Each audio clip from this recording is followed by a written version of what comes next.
Assalamualaikum warahmatullahi wabarakatuh. Halo teman-teman. Perkenalkan, kami dari kelompok 7 yang beranggotakan 5 orang. Dengan saya sendiri, Askia Permatasani, dengan NPM 2511050003. Dan teman saya Anissa Valentina dengan NPM 2511050016. Dengan saya Siti Rohma dengan NPM 2511050140. Dengan saya Nabila Maharani dengan NPM 2511050060. Dan saya Rifan Prasetyo dengan NPM 2511050081. Di sini kami akan mempresentasikan hasil studi literatur sistem pendidikan di Hungaria. Langsung saja ke presentasi pertama. Nah, sebelum membahas tentang sistem pendidikannya, mari kita kenalan dulu dengan negara Hungaria. Hungaria merupakan negara yang berada di kawasan Eropa Tengah dengan ibu kota Budapest. Negara ini berbatasan dengan 7 negara lainnya, yaitu Austria, Slovakia, Ukraina, Rumania, Serbia, Kroasia, dan Slovenia. Walaupun luas wilayahnya tidak seluas dengan Indonesia, Hungaria termasuk negara yang memiliki perkembangan pendidikan yang cukup baik dan sering dijadikan sebagai salah satu contoh sistem pendidikan di Eropa. Nah, kalau mendengar negara-negara Eropa, mungkin yang sering kita dengar adalah Finlandia, Jerman, ataupun Belanda. Namun ternyata Hungaria juga memiliki sistem pendidikan yang menarik untuk dipelajari karena memiliki perkembangan yang cukup panjang dari masa ke masa. Nah, pendidikan di Hungaria sudah berkembang sejak ratusan tahun yang lalu. Salah satu buktinya adalah berdirinya University of Pécs pada tahun 1367 yang menjadi universitas pertama di Hungaria. Universitas ini bahkan menjadi universitas tertua di kawasan Eropa Tengah. Perjalanan pendidikan di Hungaria tidak selalu berjalan dengan mulus. Sistem pendidikan mereka mengalami banyak banget perubahan mengikuti kondisi politik dan sosial di negara tersebut. Pada tahun 1868, pemerintah mulai menerapkan pendidikan dasar wajib. Kemudian pada tahun 1908, pendidikan dasar mulai diberikan secara gratis sehingga semakin banyak masyarakat yang bisa bersekolah. Nah, pada masa itu, pemerintah mulai menyadari bahwa pendidikan merupakan kunci untuk meningkatkan kualitas masyarakat dan mendorong kemajuan negara. Setelah Perang Dunia Kedua, sistem pendidikan di Hungaria kembali mengalami perubahan. Pemerintah mulai mengambil peran yang lebih besar dalam mengelola sekolah dan menyusun kebijakan pendidikan. Kemudian, ketika negara Hungaria berada di bawah pengaruh pemerintahan komunis, hampir seluruh pendidikan diatur secara terpusat oleh negara, seperti kurikulum, administrasi sekolah, dan kegiatan pembelajaran yang ditentukan oleh pemerintah pusat. Nah, meski demikian, pemerintah tetap berusaha untuk memperluas akses pendidikan agar lebih banyak masyarakat yang dapat memperoleh kesempatan belajar. Nah, pada tahun 1961 diterbitkan Undang-Undang Pendidikan baru yang bertujuan untuk meningkatkan kualitas pendidikan dan membuat pembelajaran yang lebih dekat dengan kehidupan nyata yang ada di masyarakat. Nah, salah satu contohnya adalah Kurikulum Inti Nasional pada tahun 1995 yang membawa perubahan paradigma yang cukup mendasar. Nah, jika sebelumnya pendidikan lebih berorientasi pada penyampaian materi pembelajaran, kurikulum yang baru pada tahun 1995 menekankan pengembangan kompetensi dan kemampuan peserta didik. Fokus pendidikan bergeser dari sekadar menguasai isi pembelajaran menuju pengembangan keterampilan, literasi, dan kemampuan berpikir siswa yang dapat dibutuhkan dalam kehidupan nyata. Selain itu, kurikulum ini juga mengintegrasikan beberapa mata pelajaran ke dalam bidang studi yang lebih luas. Sebagai contoh, mata pelajaran yang sejarah yang tidak lagi berdiri sendiri, tetapi menjadi bagian dari bidang kajian yang menghubungkan ilmu sosial atau humaniora, kemanusiaan, serta pemahaman tentang masyarakat. Pendekatan ini mencerminkan upaya untuk menciptakan pembelajaran yang lebih kontekstual dan interdisipliner. Keunikan lain dari National Core Curriculum atau kurikulum internasional tahun 1995 adalah sifatnya yang relatif fleksibel. Kurikulum ini tidak hanya mengatur secara rinci seluruh mata pelajaran, melainkan hanya menetapkan tujuan pembelajaran dan pengembangan isi pelajaran. Elemen ini yang harus dicapai, kemudian sekolah dan guru akan memiliki ruang yang lebih luas dalam menyesuaikan proses pelajaran menjadi landasan berbagai revisi dan penyempurnaan kurikulum. Seperti pada tahun 2020, 2001, 2003, 2007, dan 2012. Nah, dari sejarah perjalanan tersebut, kita dapat melihat bahwasannya sistem pendidikan di Hungaria berkembang melalui proses yang panjang dan terus mengalami perbaikan dan perubahan hingga saat ini. Kalau kita bicara tentang filosofi pendidikan, sebenarnya kita sedang membahas tujuan dan nilai-nilai yang menjadi dasar pendidikan suatu negara. Di Hungaria, pendidikan tidak hanya bertujuan membuat siswa pintar secara akademik, tetapi juga membentuk karakter, menjaga budaya nasional, serta menanamkan rasa kebangsaan kepada generasi muda.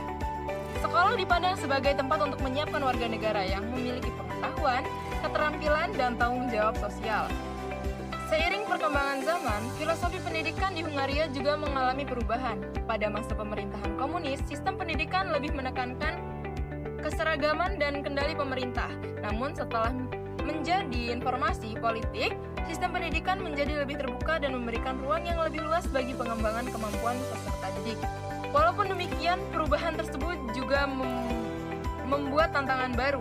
Beberapa penelitian menunjukkan bahwa sistem pendidikan Hungaria masih menghadapi masalah kesenjangan pendidikan antara kelompok masyarakat tertentu. Jika dilihat dari aspek sosiologis, kondisi masyarakat juga sangat memengaruhi pendidikan. Tingkat lapangan pekerjaan di Hungaria cukup baik dan berada di atas rata-rata di beberapa negara Uni Eropa. Namun masih terdapat perbedaan kondisi ekonomi antara kelompok masyarakat yang dapat memengaruhi kesempatan memperoleh pendidikan yang berkualitas.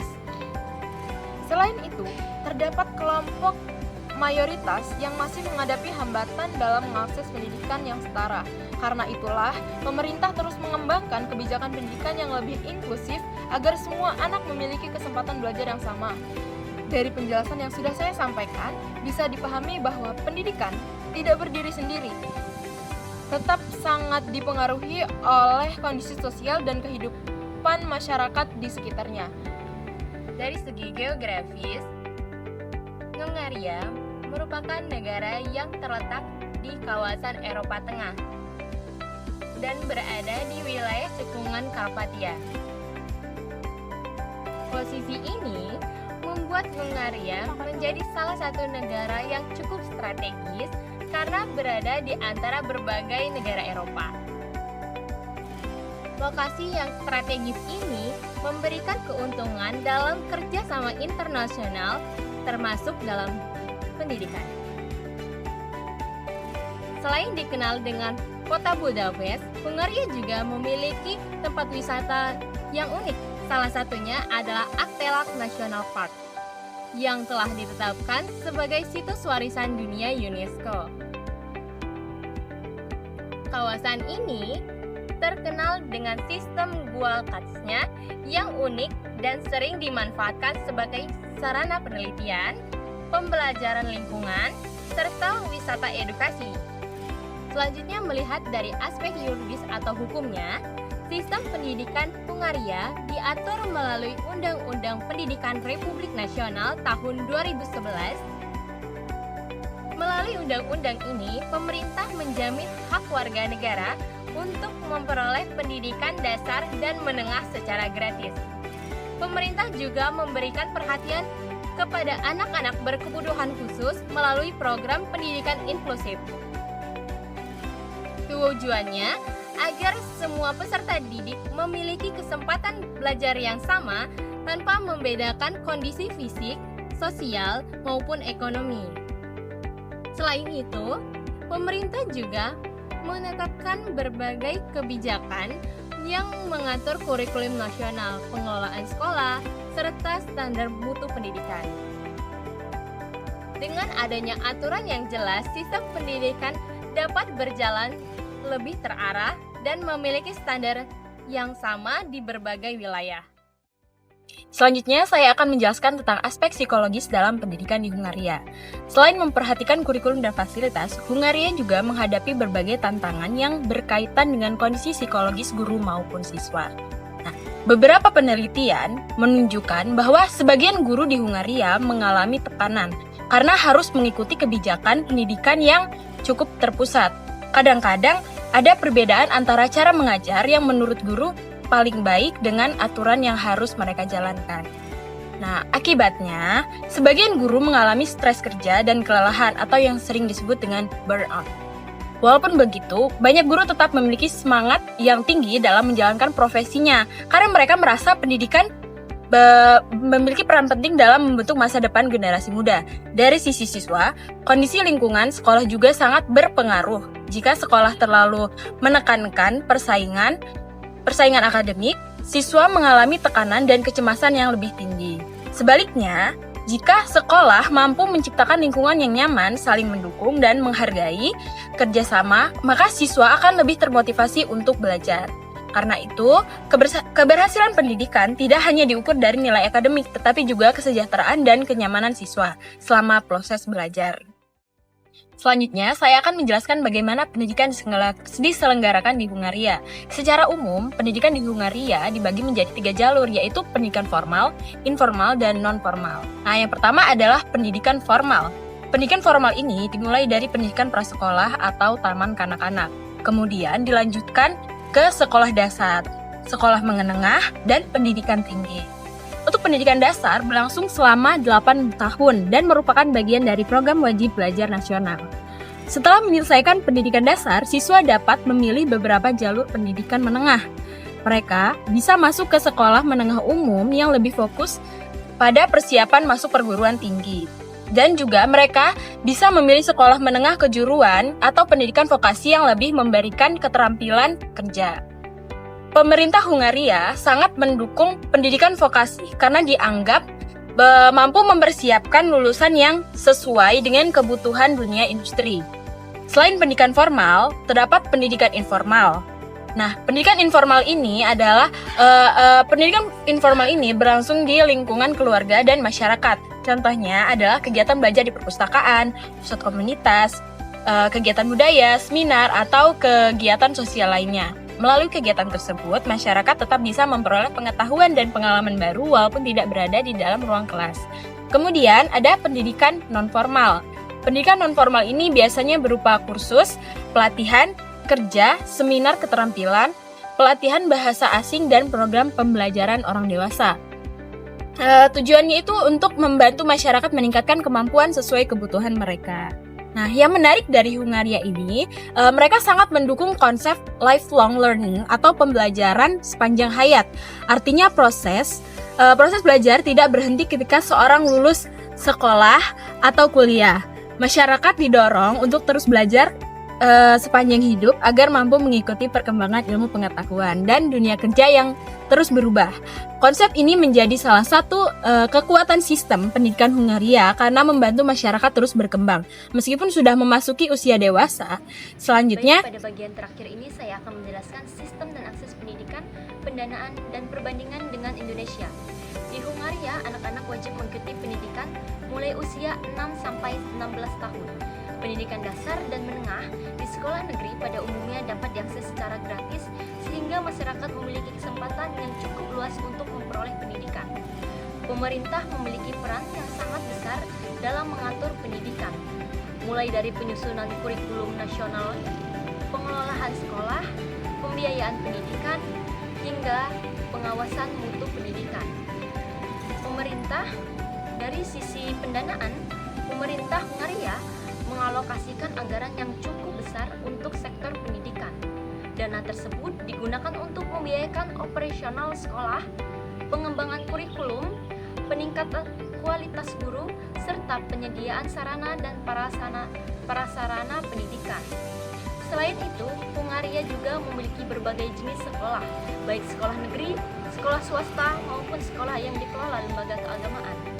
Masyarakat dapat memilih sekolah sesuai kebutuhan dan kondisi masing-masing.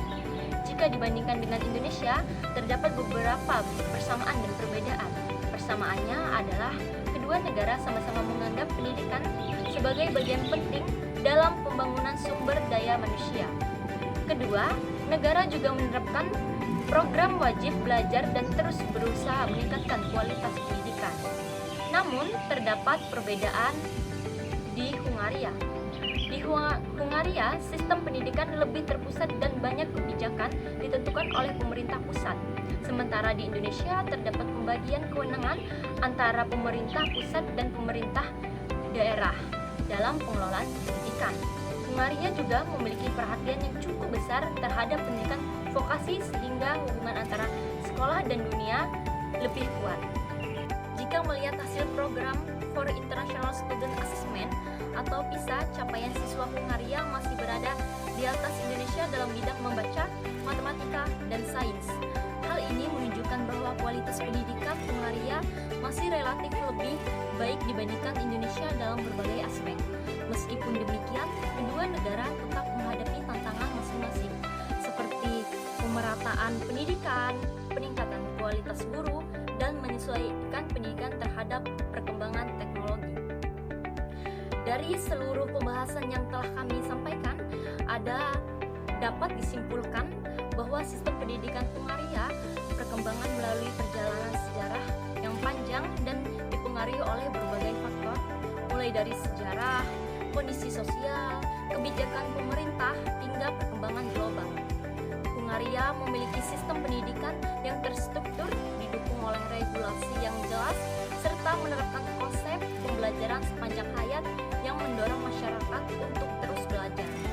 Beberapa hal yang dapat menjadi pelajaran bagi Indonesia adalah pentingnya pemerataan akses pendidikan, penguatan vokasi, peningkatan kualitas pendidikan, dan pengembangan budaya belajar sepanjang hayat. Sekian presentasi dari kami, kurang dan lebihnya kami mohon maaf, kepada Allah kami mohon ampun. Kami akhiri. Wassalamualaikum warahmatullahi wabarakatuh.